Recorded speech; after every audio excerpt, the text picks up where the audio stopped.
In this year's budget, we have a number of pressures which must be funded.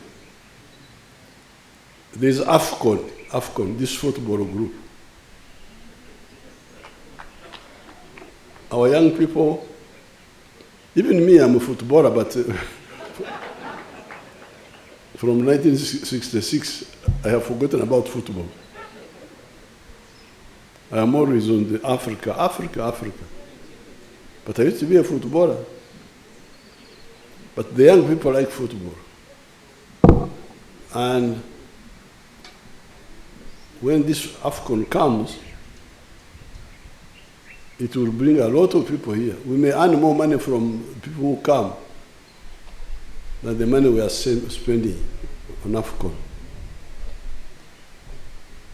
So that must be funded. We are in it. We can't fail.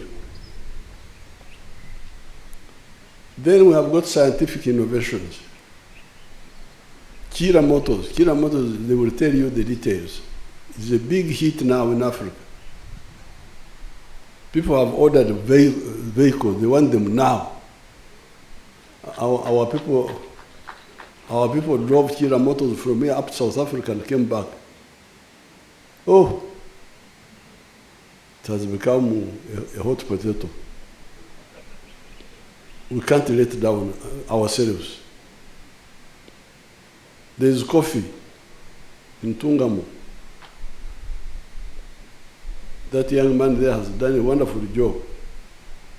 He touches many things here and there, but that one can be controlled.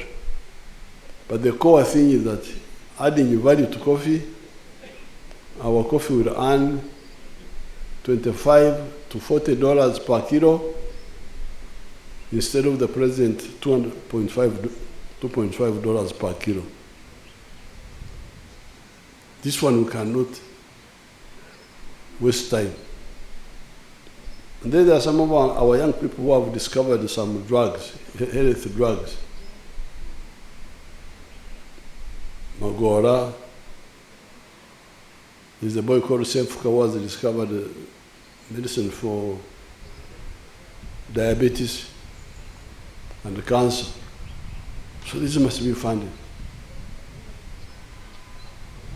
Then when we were in the north and the east and the north central Lango, I agreed with the people about what they call restocking, they call it compensation. But really it is restocking.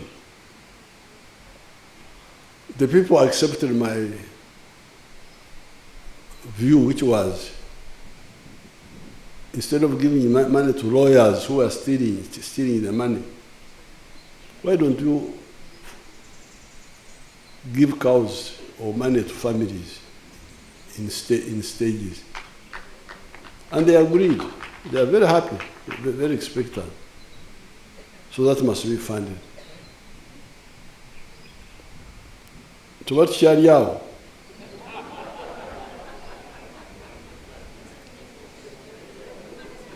Because that's how Africans speak. As if they were not in a hurry. To what Sharia, when we were still there, the teachers,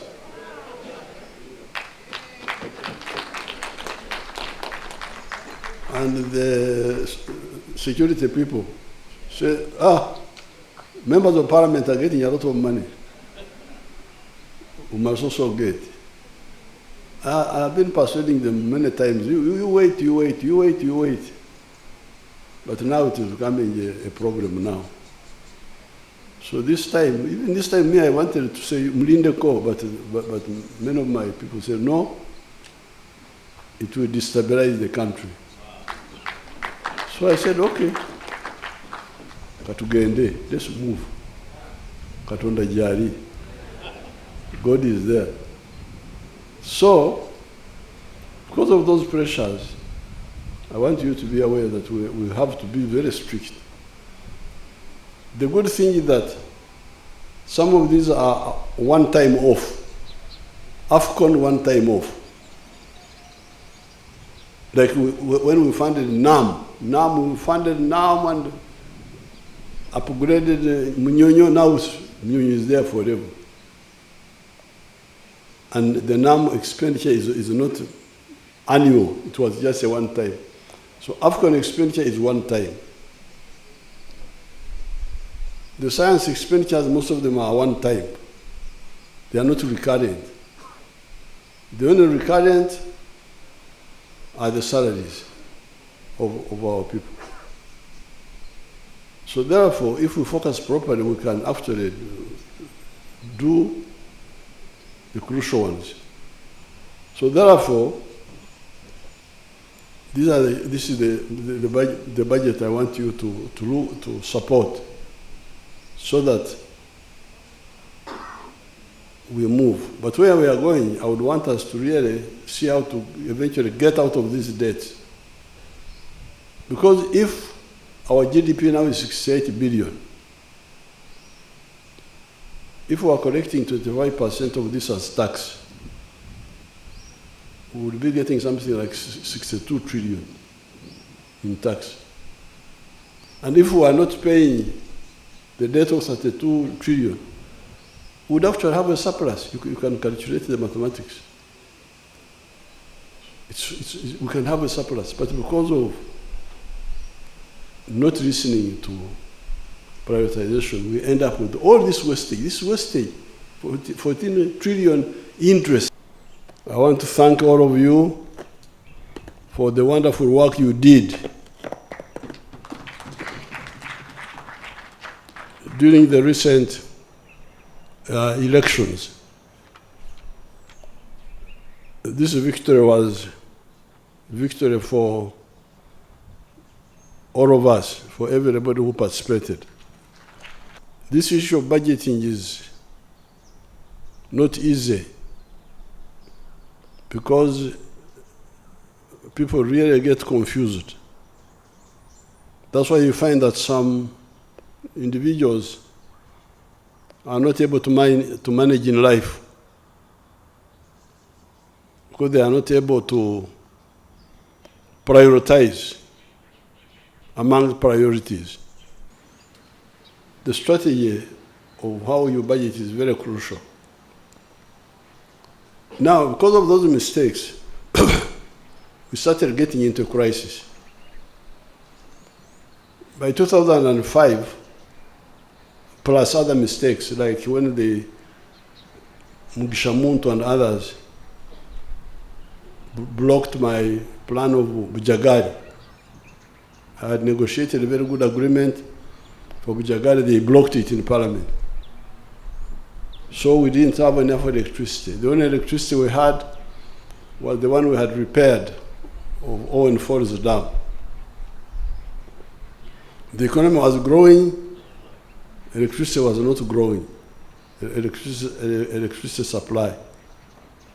So in 2005, we had a crisis of load shedding, you remember.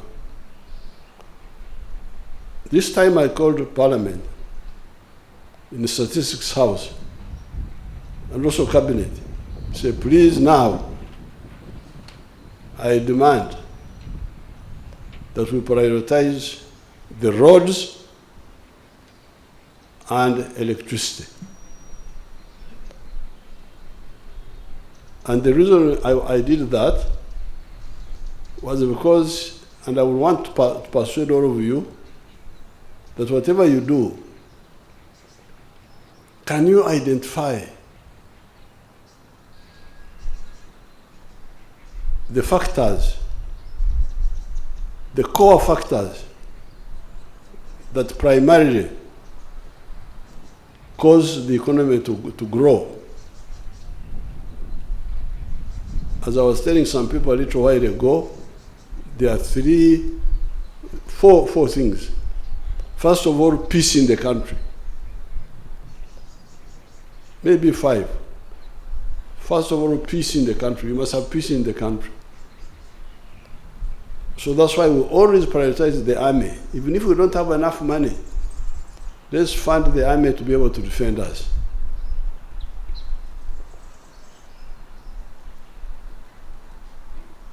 Because without peace, what can you do?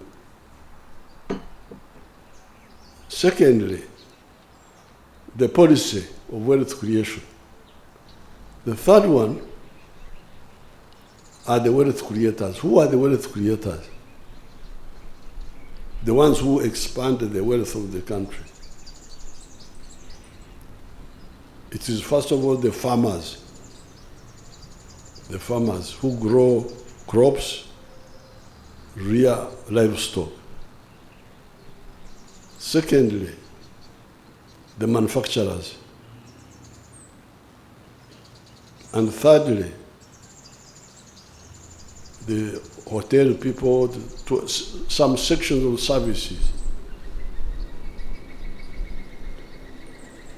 If you have those five, you have peace,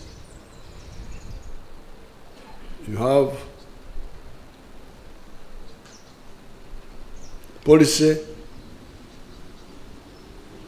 there's also infrastructure. Infrastructure is very crucial because how will the factories work if they don't have electricity?